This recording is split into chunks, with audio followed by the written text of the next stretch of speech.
আসসালামু আলাইকুম। সুদ বা ইন্টারেস্ট বর্তমানে আমাদের কাছে খুবই পরিচিত একটি শব্দ, যেটি ছাড়া আমাদের বিশ্বের অর্থনৈতিক পরিকাঠামো অসম্পূর্ণ বলে মনে করি আমরা। পুঁজিবাদীর অর্থনীতিতে প্রধান অঙ্গ হলো এই সুদ। যেমনটা আমরা দেখেছি সেই জাহেলি যুগে তারা সুদকে সামাজিক বিষয় বানিয়ে ফেলেছিল। তারা ভাবত সুদ বা রিবা ছাড়া তাদের জীবন অচল। ঠিক তেমনটাই আমরা বর্তমানে মনে করছি। আমরা ভাবি ইন্টারেস্ট একটি নর্মাল বিষয়, যে কারণে আমাদের এডুকেশন সিস্টেমেও সুদের হিসাবের অঙ্ক আমাদেরকে শেখানো হচ্ছে। আমরা সুদকে এতটাই নর্মাল ভাবে দেখি, যে কারণে আমরা প্রায় প্রত্যেকেই কোনো না কোনো ভাবে প্রত্যক্ষ ও পরোক্ষভাবে সুদের কারবারের সঙ্গে যুক্ত। আপনারা ভাবছেন কিভাবে? যেমন banking system. Actually our banking system is basically depends on interest. এছাড়া লোন সিস্টেম, বন্ধক ব্যবস্থা এবং সরাসরি সুদের মাধ্যমে টাকা লেনদেন ইত্যাদি। পৃথিবীর কোনো জাতির জন্যই ঐশীভাবে সুদ হালাল ছিল না, যেমনটা স্বয়ং আল্লাহ পাক কোরআনে ইরশাদ করেছেন। যারা সুদ ভক্ষণ করে তারা শয়তানের পর্শে মহাবিভূত ব্যক্তির অনুরূপ কিয়ামত দিবসে দণ্ডায়মান হবে। এর কারণ এই যে তারা বলে ব্যবসা তো সুদেরই অনুরূপ, অথচ আল্লাহ তাআলা ব্যবসাকে হালাল করেছেন এবং সুদকে হারাম করেছেন।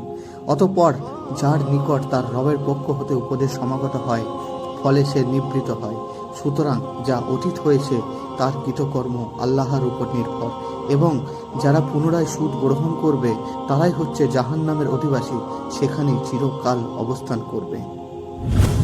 আল্লাহ সুদকে ক্ষয় করেন এবং দানকে বর্জিত করেন। বস্তুত আল্লাহ অতি কৃতজ্ঞ পাপাচারীদেরকে ভালোবাসেন না।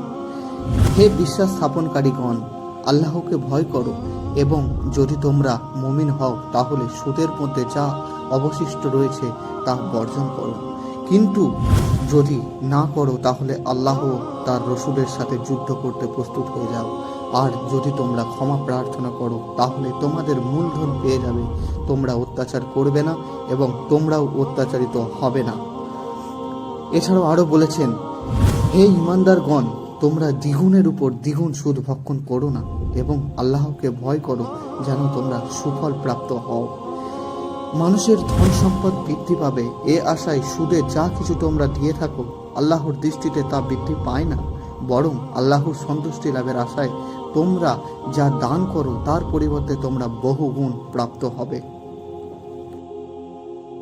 পবিত্র হাদিসে মহানবী সাল্লাল্লাহু আলাইহি ওয়াসাল্লাম নিজেও সুদের ব্যাপারে স্পষ্ট কথা বলেছেন। যেমন তিনি বলেছেন, তোমাদের মধ্যে যারা সুদ খায়, সুদ দেয়, সুদের হিসাব লেখে এবং সুদের সাক্ষ্য দেয়, তারাও সবাই সমান পাপী। রাসূল করিম সাল্লাল্লাহু আলাইহি ওয়াসাল্লাম আরো বলেছেন, তিনি মেরাজের রাতে এমন একটি দল অতিক্রম করছে যাদের পেট ঘরের মতো আকারে বড় ছিল, ভিতরে অনেক সাপ, যা পেটের বাইরে থেকেও দেখা যাচ্ছিল। তিনি জিজ্ঞাসা করলেন, হে জিব্রাইল, এরা কারা? জিব্রাইল উত্তর দিলেন, এরা তো আপনার উম্মতের সুদখোর লোক। রাসূল সাল্লাল্লাহু আলাইহি ওয়াসাল্লাম আরো বলেছেন, তিনি, জিব্রাইল ও মিকাইল চলতে চলতে একটি রক্ত নদীর পাড়ে পৌঁছালেন। তিনি দেখলেন নদীর মাঝে এক লোক দাঁড়িয়ে আছে, তীরে দাঁড়িয়ে আছে আর একজন, তার কাছে কিছু পাথর আছে। নদীর ভিতরে লোকটি তীরে এসে যখনই পারে ওঠার চেষ্টা করে, তখনই তীরের লোকটি তার মুখ বরাবর পাথর ছুঁড়ে তাকে আগের জায়গায় ফিরিয়ে দেয়। যতবার ওঠার জন্য অগ্রসর হচ্ছে ততবারই মুখের ওপর পাথর ছুঁড়ে পূর্বের জায়গায় ফিরিয়ে দিচ্ছে। নবীজি বললেন, এ কে? তারা অর্থাৎ জিব্রাইল ও মিকাইল দুজনেই উত্তর দিল, নদীর ভিতরে লোকটি একজন সুদখোর ব্যক্তি। ইসলামী অর্থনীতি ও সমাজ ব্যবস্থায় যাবতীয় অসৎ কাজের মধ্যে সুদকে পাপের অংশ বলে গণ্য করা হয়েছে। সামাজিক ও অর্থনৈতিক ক্ষেত্রে সুদের ব্যাড ইফেক্টসগুলো একটু লক্ষ্য করলেই বোঝা যায় কেন ইসলামে সুদকে নিষিদ্ধ করা হয়েছে। প্রথমত, সমাজ শোষণের সবচেয়ে শক্তিশালী মাধ্যম, অর্থাৎ এক দল লোক বিনা পরিশ্রমে অন্যের উপার্জনে ভাগ বসায় এই সুদের সাহায্যে। যে ব্যক্তি সুদের উপর টাকা ঋণ নেয়, সে কাজে তার লাভ হোক বা না হোক সুদের অর্থ তাকে পরিশোধ করতেই হবে। এভাবেই ঋণ গ্রহীতা সুদের মধ্যে জড়িয়ে পড়ে সর্বশান্ত হয়ে পড়ে। আর অপরদিকে সুদখোর ব্যক্তিরা অন্যের উপার্জন ও সম্পদে ভাগ বসিয়ে জীবনযাপন করে। সমাজে প্রোডাক্টিভ অর্থনীতিতে এদের কোনো অবদান থাকে না। দ্বিতীয়ত, দরিদ্র আরও দরিদ্র এবং ধনী আরও ধনী হয়, অর্থাৎ গরিব অসহায় মানুষ কোনো উপায় না পেয়ে ঋণ নিতে বাধ্য হয় এবং সেই ঋণ সুদ সহ পরিশোধ করতে সে সর্বহারা হয়ে পড়ে। কিন্তু সুদখোর ব্যক্তিরা এই সুদের বাড়তি অংশ পেয়ে আরও ধনী হয়ে উঠতে থাকে, যার ফলে সমাজে অর্থনৈতিক শ্রেণী বৈষম্যের সৃষ্টি হয়, যা সমাজের জন্য খুবই ক্ষতিকারক। তৃতীয়ত, ভূমিহীন কৃষকদের সংখ্যা বৃদ্ধি পায়। যেমনটা কৃষকেরা ফসল ফলাবার তাগিদে নিজেরা না খেতে পেলেও ঋণ করে জমি চাষ করে থাকে, কিন্তু চাষির উৎপাদন হোক বা না হোক, প্রাকৃতিক কারণে ফসল নষ্ট হয়ে যাক, চাষিকে তার ঋণের টাকা সেই মহাজন বা এনজিও বা ব্যাংকে পরিশোধ করতেই হবে। এর কারণে যদি চাষিকে জমি বিক্রি করতে হয়, তাও করে ঋণ পরিশোধ করতে হয়।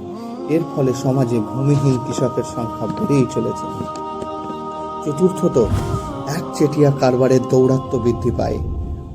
বড় বড় ব্যবসায়ীরা বা শিল্পপতিরা যে শর্তে বা যে সময়ের জন্য ব্যাংক থেকে ঋণ পায়, সেভাবে ছোট ব্যবসায়ীরা তা পায় না। ফলে প্রতিযোগিতায় জায়গাই করতে পারে না তারা, যে কারণে ছোট ব্যবসায়ীরা প্রতিযোগিতায় টিকতে পারে না, ফলে ধ্বংস হয়ে যায়। ফলে সমাজে বড় ব্যবসায়ীদের কর্তৃত্ব চলে আসে এবং তাদের দৌরাত্ম্য বৃদ্ধি পায়। পঞ্চমত, দ্রব্যমূল্য ক্রমেই বৃদ্ধি পায়। সুদভিত্তিক অর্থনীতিতে কোনো দ্রব্য উৎপাদনের সময় বিভিন্ন পর্যায়ে বিভিন্নভাবে সুদের অংশ যোগ হতে থাকে। ফলে উৎপাদিত পণ্যের মূল্য অনেকাংশে বেড়ে যায়। ফলে সমাজে দ্রব্যমূল্য বৃদ্ধি পায়। এই বিভিন্ন কারণগুলোকে আমরা পর্যালোচনা করলে বুঝতে পারবো যে এই সব বিষয়গুলি ব্যক্তি ও সমাজ অর্থনীতির জন্য কতটা মারাত্মক। তাই আমরা সকলেই সুদকে বয়কট করব এবং সম্পূর্ণভাবে ইসলামী জীবনযাপন করব ইনশাআল্লাহ।